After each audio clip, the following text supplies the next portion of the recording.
Property of definite integration. Definite integration में एक definite answer आता है, एक फिक्स आंसर आता है, आपने देखा है।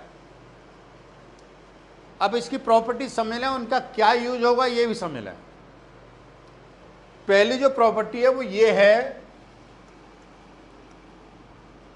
कि कोई भी लिमिट है a टू b, ये एफ एक्स डी एक्स है, या ये a to b f t d t है, बराबर आंसर आएगा। कहने का मतलब है कि 1 से लेके 2 तक x dx करो या 1 से लेके 2 तक t dt करो, उससे कोई फर्क नहीं होगा। फंक्शन t के टर्म में है या x के टर्म में है, उससे आंसर पर कोई फर्क नहीं आएगा। This is the first property. ठीक है। दूसरी प्रॉपर्टी, यदि आपके पास कोई limit a to b f x d x है, तो आप इसको इंटरचेंज कर दो, b to a f x d x. यदि आप इसको बदलना चाहते हो तो यहां पर माइनस साइन आ जाएगा। कहने का मतलब है यदि कहीं पर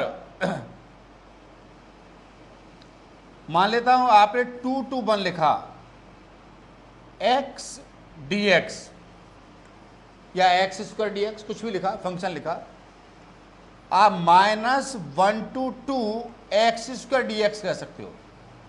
यदि आप लिमिट को यदि चेंज कर रहे हो तो माइनस का बाहर साइन आ जाएगा। मेरा कहने का मतलब ये है।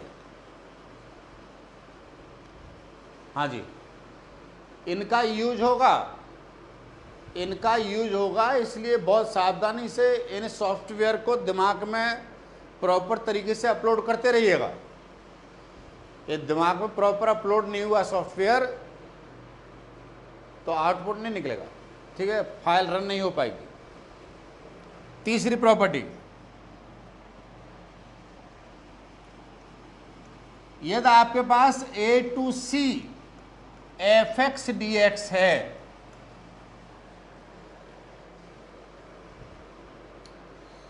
तो इस a और c के बीच में कोई नंबर b आ रहा है तो इसे ब्रेक कर सकते हैं। a से b तक एफ एक्स डी एक्स और b से लेके c f x d x, answer same आएगा। इन दोनों को सॉल्व करिए और इसको सॉल्व करेंगे तो लेफ्ट हैंड साइड बराबर राइट हैंड साइड आएगी।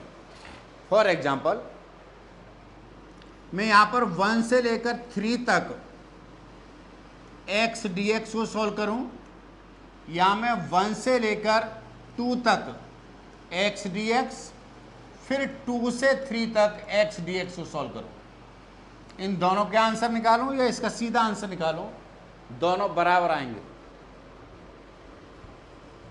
इस प्रॉपर्टी पर सबसे ज़्यादा यूज होता है। इस प्रॉपर्टी पे क्वेश्चंस क्रिएट होते हैं। देखिए, इस प्रॉपर्टी पर आने वाला क्वेश्चन ऐसा हो सकता है जो बहुत इंपॉर्टेंट क्वेश्चन हो सकता है। आपको इंटीग्रेट करना है -1 से लेकर 2 तक modulus x Q minus x d x.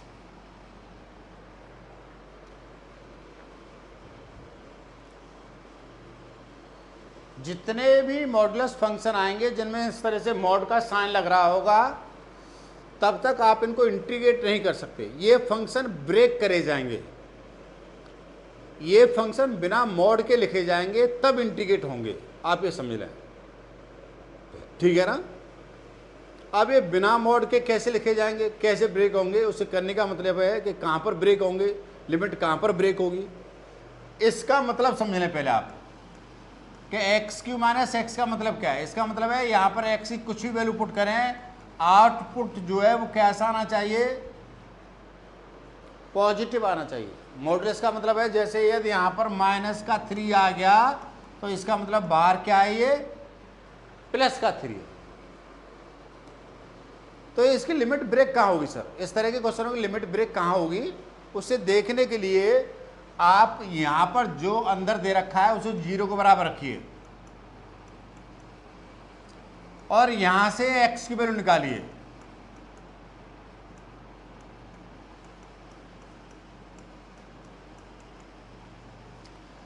तो आयता दिस बराबर 0 तो x बराबर 0 आ गया, आयता दिस बराबर 0 तो x बराबर 1 आ गया, आयता दिस बराबर 0 तो x बराबर -1 आ गया।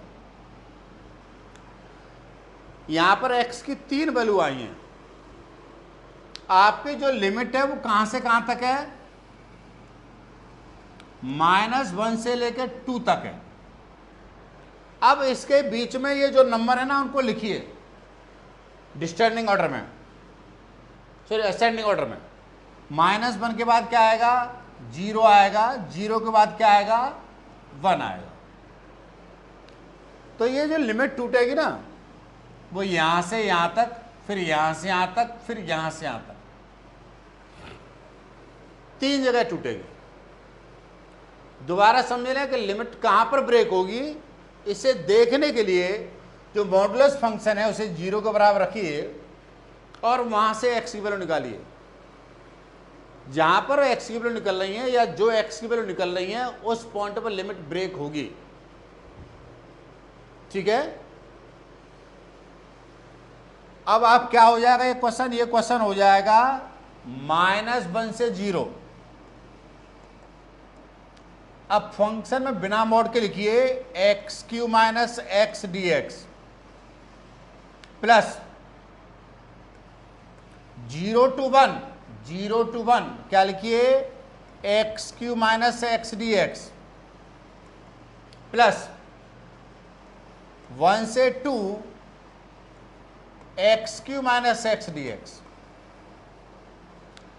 ये जो फंक्शन है इस 3 जगह ब्रेक हो गया। अब एक बात समझिए कि हमारे पास जो फंक्शन है वो क्या है? x³ - x है। अब हम ये देखना है कि इस इंटरवल के बीच में से कोई वैल्यू जब यहां पर हम पुट करते हैं तो इसका आंसर नेगेटिव आएगा या पॉजिटिव आएगा? इस इंटरवल के यहां से -1 से 0 के बीच में कोई वैल्यू यहां पर पुट करें तो आंसर नेगेटिव आएगा, पॉजिटिव आएगा? मान लेता हूं इसके बीच में नंबर -1/2 आएगा तो यहां पर आ जाएगा -1/8 और +1/2। तो सॉल्व करेंगे पॉजिटिव आएगा। वैल्यू कैसी आएगी? पॉजिटिव आएगी। इसका मतलब है ये आउटपुट जो आ रहा है वो पॉजिटिव ही आ रहा है और हमें आउटपुट कैसा चाहिए? पॉजिटिव ही चाहिए। आप ये समझ लें। अब इसके बीच में से कोई वैल्यू है, मतलब इसके बीच में 1/2 हो सकता है। आप यहां पर 1/2 डालें, f 1/2 डालेंगे तो कितना आएगा? 1/2 क्यों? 1/8 -1/2 तो ये नेगेटिव आएगा। कहने का मतलब है इसके बीच में से इसकी वैल्यू डालेंगे तो इसको सॉल्व करने पर वैल्यू कैसे आएगी? इसके बीच में से कोई लें तो इस फंक्शन की वैल्यू नेगेटिव आएगी। आपको वैल्यू चाहिए पॉजिटिव, आपको आउटपुट चाहिए पॉजिटिव। तो पॉजिटिव लाने के लिए आपको यहां पर नेगेटिव लगाना होगा। समझ रहे हो ना? यहां पर प्लस की जगह क्या करना पड़ेगा? आपको माइनस करना पड़ेगा। क्यों? ये वाला माइनस और ये वाला माइनस मिलकर आउटपुट क्या दे देंगे? पॉजिटिव दे देंगे। ठीक है,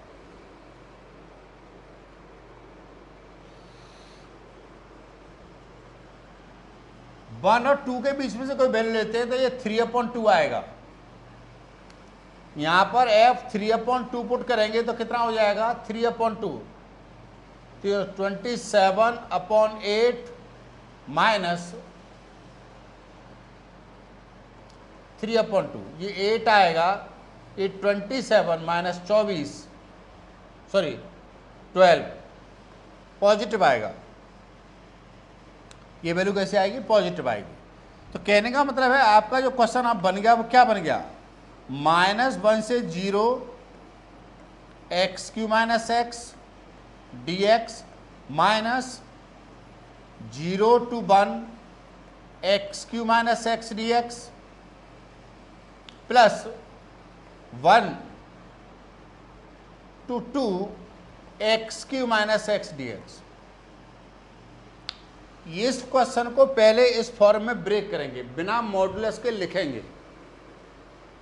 समझ गए ना? लिमिट ब्रेक कैसे करें?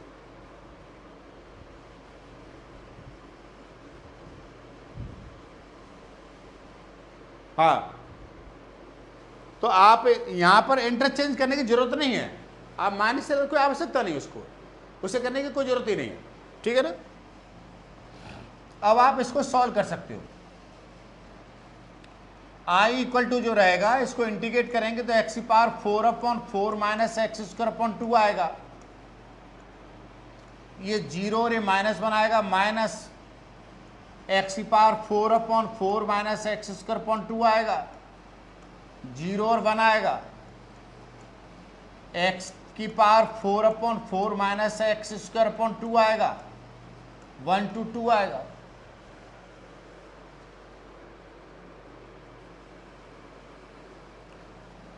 आई बराबर इसमें 0 पुट करेंगे हर जगह तो पूरा 0 आ जाएगा, माइनस का साइन लगाएंगे, -1 पुट करेंगे तो 1/4 आ जाएगा और ये -1/2 आ जाएगा।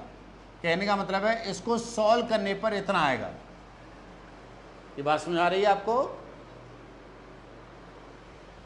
माइनस का साइन रहेगा, यहाँ पर 1 पुट करेंगे तो 1/4 आएगा, -1/2 आएगा, माइनस 0 पुट करेंगे तो पूरा 0 हो जाएगा, इतना आ जाएगा। 2 पुट करेंगे तो 2 to 4 to 8 16/4 माइनस का 4/2 माइनस कितना आ जाएगा 1/4 माइनस 1/2, इतनी कहानी आ जाएगी। अब थोड़ा सॉल्व कर लेते हैं। देखिए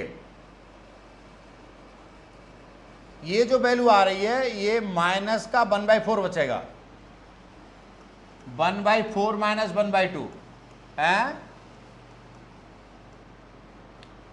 क्या आएगा 1 2 माइनस 1/4 माइनस 1/4 तो ये हो जाएगा प्लस का 1/4, ठीक है। ये भी प्लस का 1/4, ये माइनस 1/4 आएगा और ये माइनस है, ठीक है, हो जाएगा।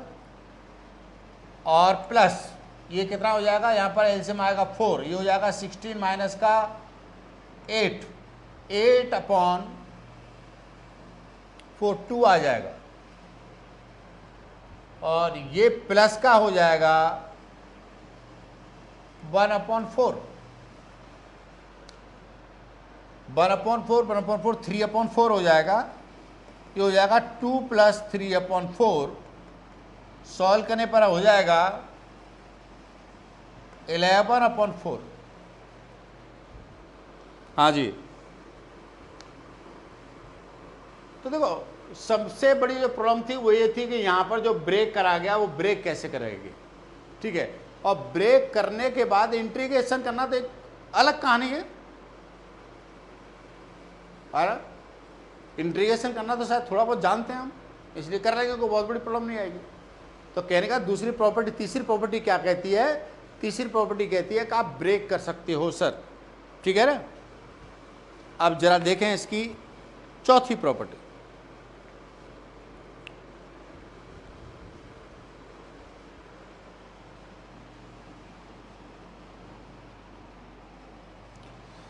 इस फोर्थ प्रॉपर्टी में यदि आपके पास limit a to b f(x) dx है तो आप इसे a टू b इस x की जगह a + b - x रख दो क्वेश्चन में।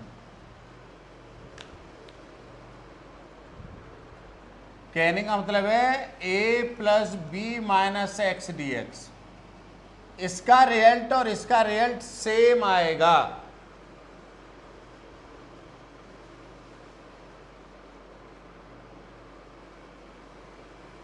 बी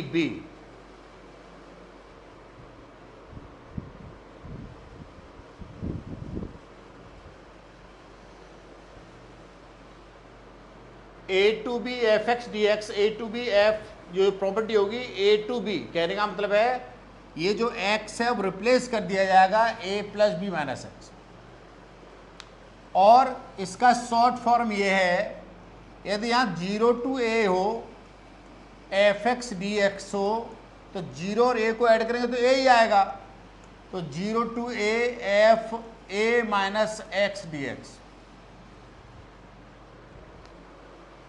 ये कहानी आएगी।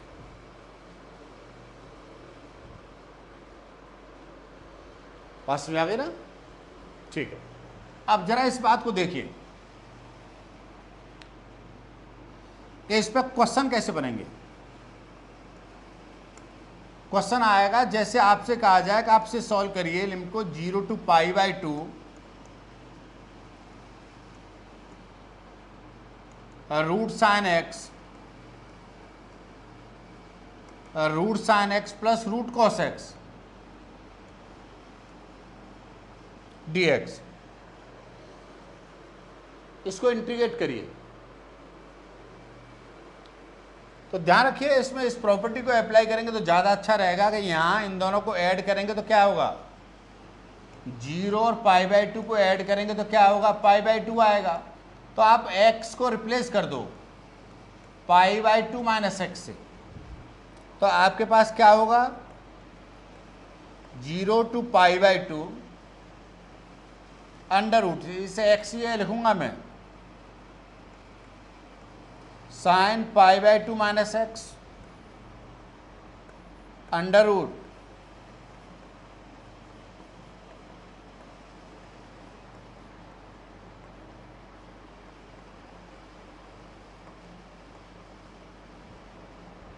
इतना। ठीक है,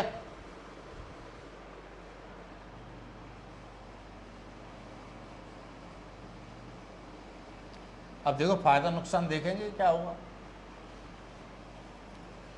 यहां पर i बराबर क्या हो जाएगा, 0 to π/2, ये रूट कॉस एक्स हो जाएगा।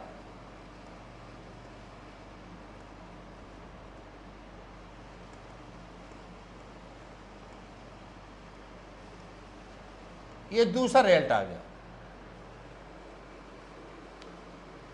अब आप इन दोनों को ऐड कर सकते हो,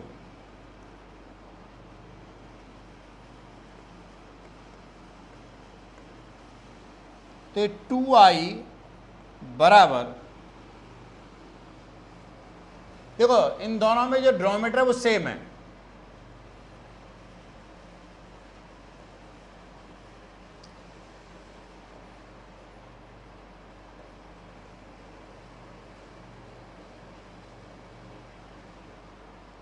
डिनोमिनेटर सेम है, ऊपर क्या हो जाएगा, रूट साइन एक्स आ जाएगा।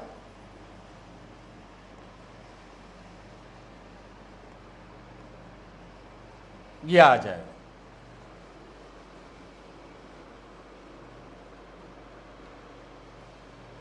आप देखेंगे कि ये चीज़ कैंसिल हो जाएगी